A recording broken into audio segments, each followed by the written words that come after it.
Bom dia, sexto ano, preparados para a aula de hoje? Eu ouvi um sim vindo de vocês, daí em pensamento, porque nós estamos muito conectados, tá? Na aula anterior falamos sobre a polis de Esparta e hoje vamos falar sobre a polis de Atenas, duas cidades importantes que fizeram parte da Grécia Antiga, que é a civilização que nós estamos estudando, tá? Esparta, conhecida pelo seu militarismo, pela educação militar dada aos seus cidadãos desde criança, e Atenas, conhecida pela filosofia, pela política, pela arte, tá bom?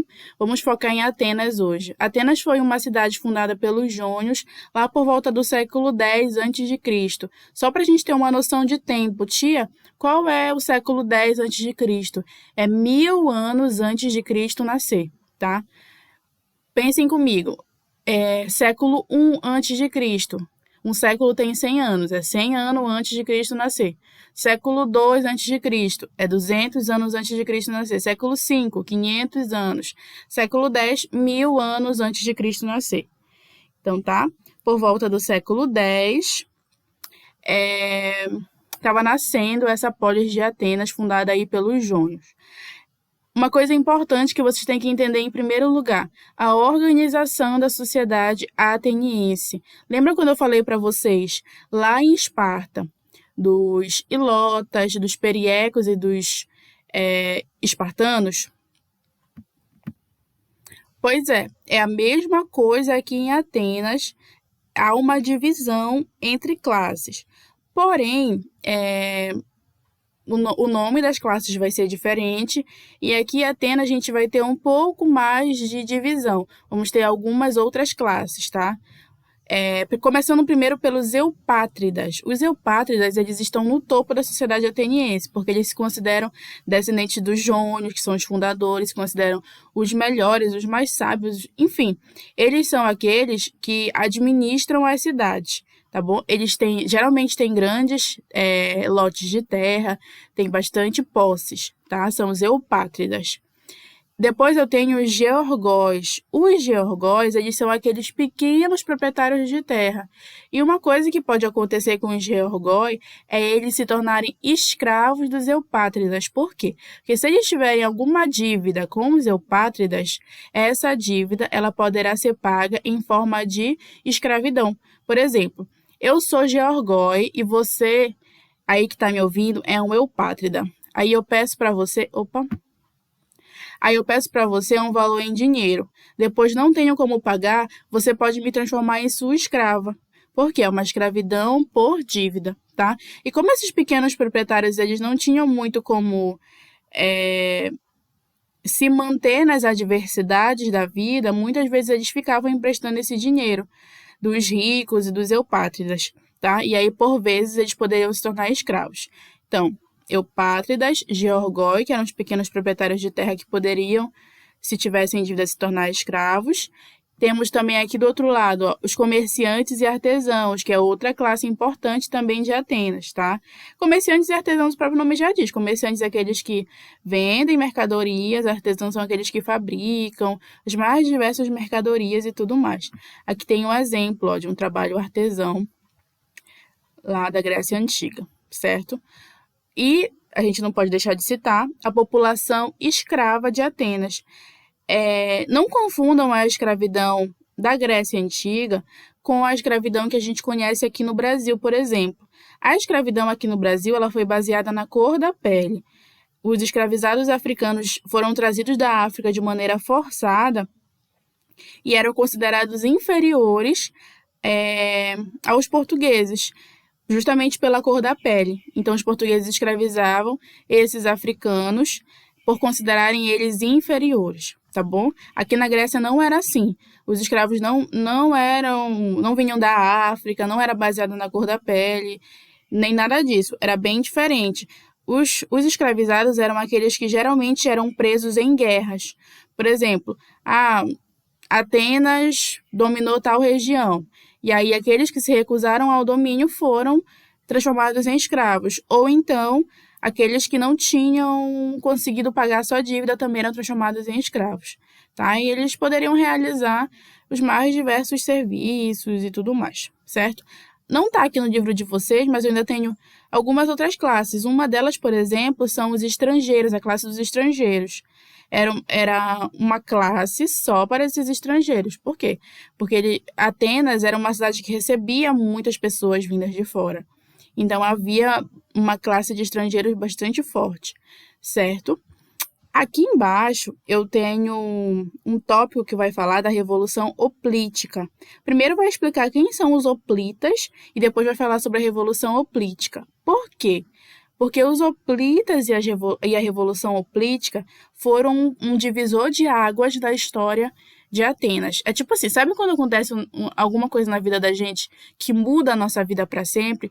Ou a gente muda de estado, ou não sei, alguma coisa importante. É isso que eu tô querendo dizer. A Revolução Hoplítica ela vai ser um marco na história de Atenas, tá? Primeiro, quem são os hoplitas? Os hoplitas, eles são aqueles soldados de infantaria. São aquelas pessoas que participavam do exército de Atenas, tá? E esse exército ateniense, ele refletia a sociedade ateniense. Se eu tenho uma sociedade dividida em classes, eu vou ter um exército também dividido em classes. Por quê? Porque aqueles do exército que tinham mais dinheiro tinham os melhores armamentos, portanto, comandavam o exército, tá? E aqueles que não tinham tanto dinheiro tinham menos armas, armamentos inferiores e, portanto, eram mandados por esses superiores. Tá? Então, havia essa divisão. Só que vai chegar um momento da economia ateniense que o comércio ele vai crescer muito, tá? Os comerciantes vão ganhar muito dinheiro, vai ter uma intensa atividade comercial. E aí, com isso, algumas pessoas que não são os eupátridas, que não são a aristocracia, vão conseguir crescer nesse exército ateniense, tá bom? E ainda assim vão ser desconsiderados pela aristocracia, tá? Vão sentir que estão sendo desvalorizados. Esses eupátridas aqui, eles se consideravam superiores não só porque eles tinham dinheiro, mas também porque eles se consideravam descendentes dos fundadores, tá? E também porque eles tinham a questão da terra. A terra era um dos bens mais preciosos nessa época. Então, por eles terem muitas terras, eles se consideravam superiores. Só que vai ter um momento da história que a terra ela vai desvalorizar e o comércio vai valorizar, o dinheiro vai valorizar, tá bom? E aí os comerciantes vão passar a ter uma importância econômica bem forte também, assim como os eupátridas. Aí o que vai acontecer? Isso vai gerar um conflito. Deixa eu só mudar de página aqui. 288. Esse conflito ele vai gerar a Revolução Hoplítica. Prestem bem atenção, deixa eu dar um zoom. Essa Revolução Hoplítica ela vai ser uma revolução comandada por esses soldados que estavam revoltados com o domínio da aristocracia ateniense, com o domínio desses eupátridas. Quando eu falar aristocracia, eu estou me referindo aos eupátridas, que eles estavam no topo da sociedade, tá? Os hoplitas vão começar a perceber que todo mundo na sociedade era igual, não importa a classe. Então, eles vão começar a questionar isso. Por que esses caras mandam na política, esses aristocratas mandam na política, sendo que todo mundo é igual a todo mundo. Todo mundo pode ter a importância que esses aristocratas têm. E aí isso vai ser a Revolução Hoplítica. Olha só, pessoas percebendo que não pode ter um grupo só que comanda a sociedade inteira, certo? E aí essa Revolução Hoplítica ela vai ser fundamental para que algumas mudanças ocorram, principalmente na política ateniense. Tá? Vamos ver aqui. Essa Revolução Hoplítica, que é uma revolução dentro do exército, dentro da infantaria, ela vai gerar outras revoltas populares. Outros grupos da sociedade vão entender essa revolta dos hoplitas e vão fazer suas próprias revoltas. Olha só. Por isso que eu falei que a Revolução Hoplítica foi um divisor de águas, tá? Aqui, ó, nesse parágrafo. Comerciantes, artesãos, pequenos proprietários e trabalhadores em geral se revoltaram, causando uma série de conflitos e exigindo mudanças nas leis da cidade. Tá? A população da cidade estava insatisfeita com o domínio político da aristocracia. Tá? Então, para tentar controlar essas revoltas, Os aristocratas, que são os eupátridas, criaram um cargo chamado legislador, tá? Esse legislador ele tinha a função de registrar as leis atenienses. Por quê? Porque era importante que essas leis estivessem registradas para que todo mundo pudesse ter acesso e lesse. Ah, não pode fazer isso, isso e isso, senão vai ocorrer isso, isso e isso. Por exemplo, você não pode passear na rua depois das 10 horas da noite, senão você vai ser preso por 2 anos. Então, você sabe o que está na lei e você sabe o que vai acontecer se você descumprir a lei. Claro que isso é só um exemplo, tá? Não é uma lei real da época. Só um exemplo para vocês terem noção. As pessoas queriam que as leis fossem registradas, por quê? Porque nessa época, os aristocratas, os eupátridas, eles decidiam o que acontecia. Eles eram a lei. Então, por exemplo, se na lei dizia que a pessoa poderia ser presa por até 2 anos, os eupátridas poderiam mudar isso e deixar a pessoa presa por 4 anos. Eles controlavam tudo. Então, as pessoas queriam uma segurança. Escrevam aí a lei que a gente quer saber exatamente quais são os nossos direitos e deveres. Então, criou-se esse cargo de legislador para que se registrasse as leis e não ficasse só da boca para fora, tá bom? O Solon foi um dos principais legisladores de Atenas. Por quê? Porque o Solon ele criou algumas coisas importantes para a política. Olha só. Primeira coisa que ele criou foi o Conselho dos 400. Depois ele criou a Assembleia Popular e depois ele criou o Tribunal Popular. Ou seja, é o povo participando da política. Uma Assembleia Popular, um Tribunal Popular de Justiça. Isso aqui é muito importante, não para que a política não fique só nas mãos de um grupo, tá? Outras coisas que ele realizou, fim da escravidão por dívida, aumento da quantidade de cidadãos com direitos políticos e a criação dessas instituições que eu falei para vocês. Então, já façam uma anotação no caderno de vocês das coisas importantes que o Solon criou, tá bom? Que foi esse legislador importante de Atenas. Esse parágrafo aqui, se eu fosse vocês, eu circulava, eu grifava, eu colocava um asterisco no meu livro, porque isso aqui é muito importante, tá? Já é uma dica para vocês. Apesar do Solon ter criado várias dessas coisas importantes que aumentou a participação da população, ainda não foi suficiente, tá? Ainda não foi suficiente para as pessoas. Elas queriam mais.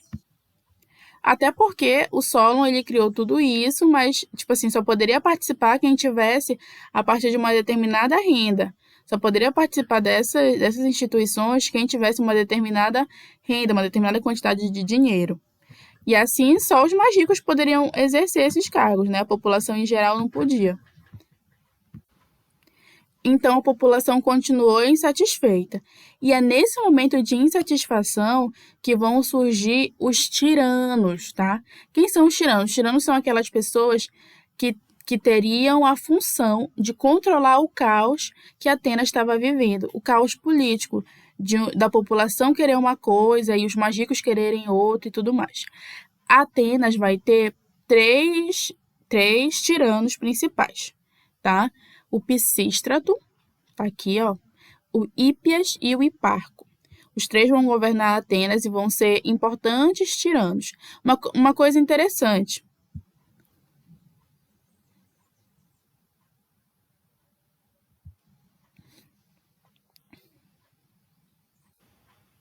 Então, só para a gente fixar.